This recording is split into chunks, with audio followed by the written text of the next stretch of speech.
2. 1. Cuando en un pequeño pueblo de Nueva Inglaterra se abre una tienda nueva, los residentes, aunque se comporten como palurdos en otros aspectos, exhiben una actitud cosmopolita que rara vez pueden igualar sus primos de la ciudad. En Nueva York o Los Ángeles, la inauguración de una nueva galería puede atraer a un pequeño grupo de presuntos clientes o simples espectadores antes de que se abran las puertas por primera vez. Es posible que un club nuevo congregue incluso una fila y barricadas de policías, con paparazzi, armados con bolsas de dispositivos y lentes de telefoto, de pie, expectantes, detrás de ellas. Se produce un excitado zumbido de conversación, como entre los asistentes del teatro de Broadway antes del estreno de una obra, la cual, éxito aplastante o fracaso total, es seguro que origine comentarios. Cuando se inaugura una tienda nueva en un pequeño pueblo de Nueva Inglaterra, rara vez se reúne una multitud antes de que se abran las puertas, y nunca una fila. Cuando se levantan las persianas, se quita la llave a las puertas y se declara abierto el nuevo establecimiento, los clientes van y vienen en un goteo que sin duda le parecerá apático a un forastero, y probablemente como un mal presagio para la futura prosperidad del encargado de la tienda.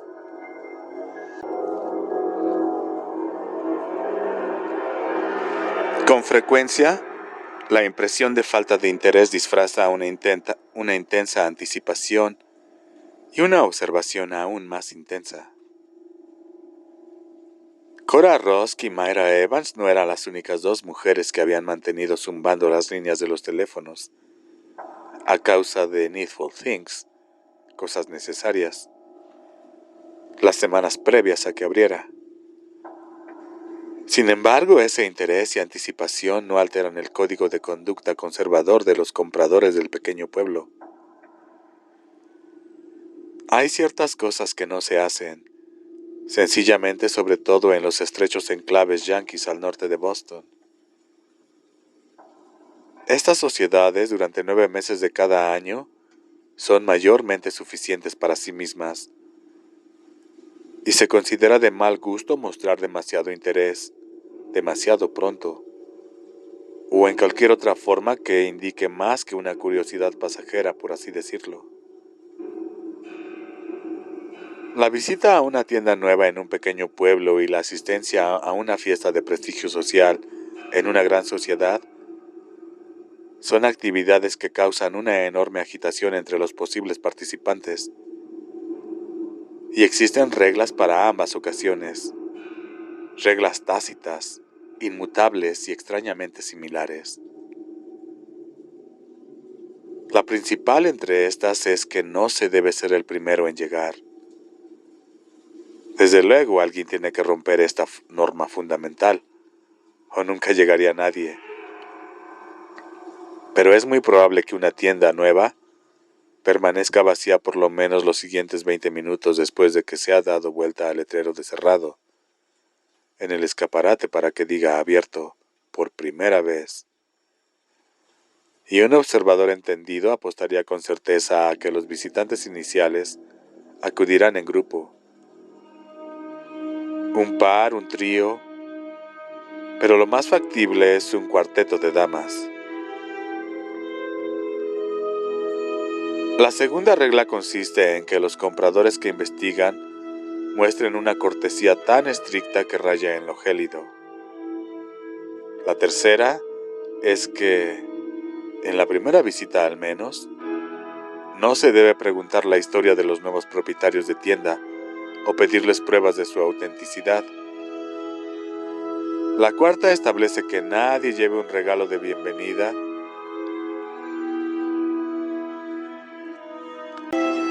o un pie hecho. Pueblo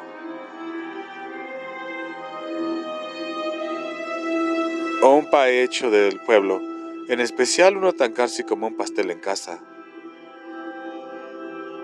La última regla es tan inflexible como la primera.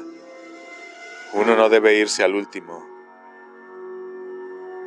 Esta majestuosa gavota, la cual se podría llamar la danza de la investigación femenina, tiene una duración que fluctúa de 2 semanas a 2 meses. Y no se aplica cuando es alguien del pueblo quien abre el negocio. Esa clase de inauguración tiende a ser como una cena de iglesia de la semana del viejo hogar, informal, jovial y bastante tediosa. Pero cuando el nuevo comerciante es de fuera, siempre se dice en esa forma para que se puedan oír las mayúsculas, la danza de la investigación femenina es tan inevitable como el hecho de la muerte y la fuerza de gravedad. Cuando termina el periodo de prueba, nadie publica un anuncio en el periódico y lo avisa, pero todos lo saben, de alguna manera. Sucede una de dos cosas. El flujo del negocio se vuelve más formal y los clientes satisfechos llevan regalos tardíos de bienvenida e invitaciones para visitarlos. O fracasa el nuevo negocio. En los pueblos como Castle Rock, en ocasiones se habla de los pequeños negocios como quebrados, semanas o incluso meses antes de que los desventurados propietarios descubran el hecho por sí mismos. En Castle Rock había por lo menos una mujer que no actuaba con apego a las reglas aceptadas, a pesar de los inmutables que pudieran parecerles a los demás. Era Polly Chalmers, quien manejaba Cozy Coast. La mayor parte de los habitantes no esperaban de ella un comportamiento normal. Casi todas las damas de Castle Rock y muchos de los caballeros consideraban que Polly Chalmers era una excéntrica. Polly presentaba toda clase de problemas para los árbitros sociales autonombrados de Castle Rock. Para empezar, nadie podía establecer con seguridad el hecho más básico. ¿Era Polly de Castle Rock o de fuera? Sin duda alguna había nacido en el pueblo, pero a la edad de 18 años se había ido con el bebé de Duke Sheehan, en el vientre. Eso había sucedido en 1970, y solo había vuelto una vez antes de su regreso definitivo en 1987. Ese breve conato de regreso había empezado a fines de 1975, cuando su padre se estaba muriendo de cáncer en el intestino. Después de su muerte, Lorraine Chalmers sufrió un ataque cardíaco, y Polly se quedó para cuidar a su madre. Lorraine había sufrido un segundo ataque al corazón, fatal, a principios de la primavera de 1976, y después de que se enterró a su madre en Homeland, Polly, quien para entonces había adquirido un auténtico aire de misterio a criterio de las damas del pueblo, se había ido de nuevo. Según el concejal general, esta vez se había ido para siempre. Y cuando en 1981 murió la última Chalmers que quedaba, la vieja tía Abby, y Polly no asistió al funeral, el consenso pareció un hecho probado. Sin embargo, hacía 4 años que había regresado y abierto su tienda de costura. Aunque nadie lo sabía con seguridad, parecía probable que hubiese utilizado el dinero de la tía Abby Chalmers para financiar la nueva empresa. ¿A quién más se lo podría haber dejado esa vieja libertina demente? Los seguidores más ávidos de la Comedy Humane en el pueblo, que era la mayoría, se sentían seguros de que si Polly tenía éxito en su pequeño negocio y se quedaba, A su debido tiempo se le revelarían muchas de las cosas que les inspiraban curiosidad. Pero en el caso de Polly, eran numerosos los puntos que permanecían oscuros. Eso era realmente exasperante.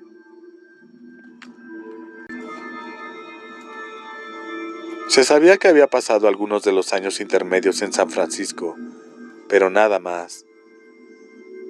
Lorraine Chalmers había sido endemoniadamente reservada en cuanto a su hija rebelde. ¿Había ido a la escuela en esa ciudad o en alguna otra parte? Dirigía su negocio como si hubiese tomado cursos de administración y aprendió mucho de ellos. También, pero nadie podía afirmarlo con certeza. Cuando regresó era soltera, pero ¿se había casado en San Francisco o en uno de esos lugares donde podría o no podría haber pasado algún tiempo entre entonces y ahora? Nadie lo sabía. Nadie lo sabía tampoco. Si bien nunca se había casado con el chico Sheehan, él había ingresado a los Infantes de Marina. Había cumplido unos cuantos servicios ahí y ahora vendía bienes raíces en algún lugar de New Hampshire. ¿Y por qué había regresado Polly para quedarse después de todos esos años? La mayoría se preguntaba qué habría pasado con el bebé. ¿Se había provocado un aborto la hermosa Polly? ¿Lo había dado en adopción? ¿Se había quedado con él? Si ese era el caso, ¿había muerto? ¿Estaba vivo ahora en la escuela en alguna parte y le escribía una carta ocasional a su madre?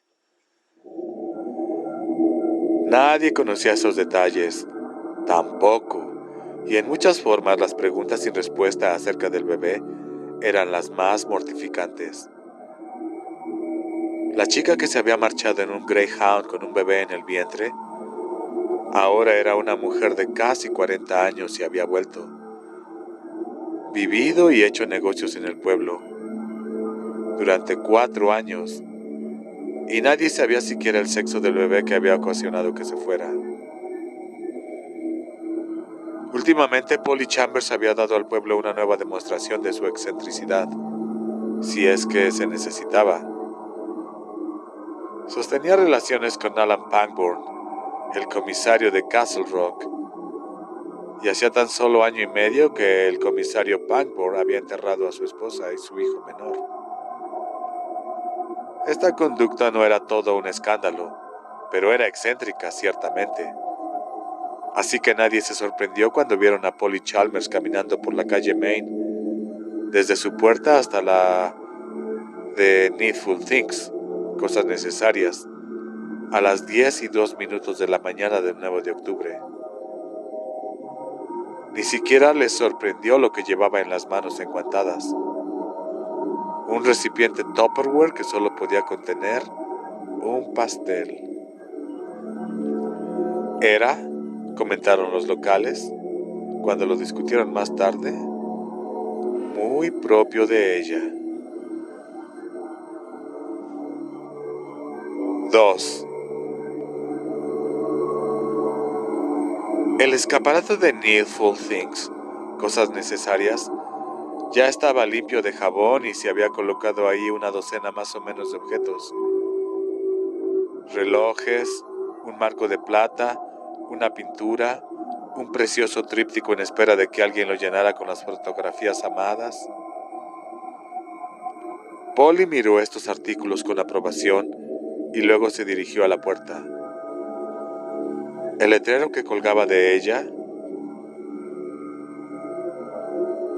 decía abierto.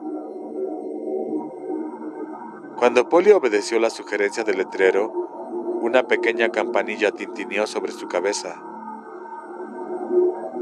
Esta se había instalado después del preestreno de Brian Rusk.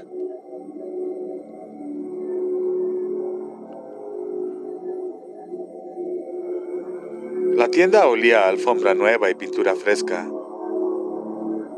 Estaba llena con la luz del sol y cuando entró, mirando a su alrededor con interés, le llegó un claro pensamiento.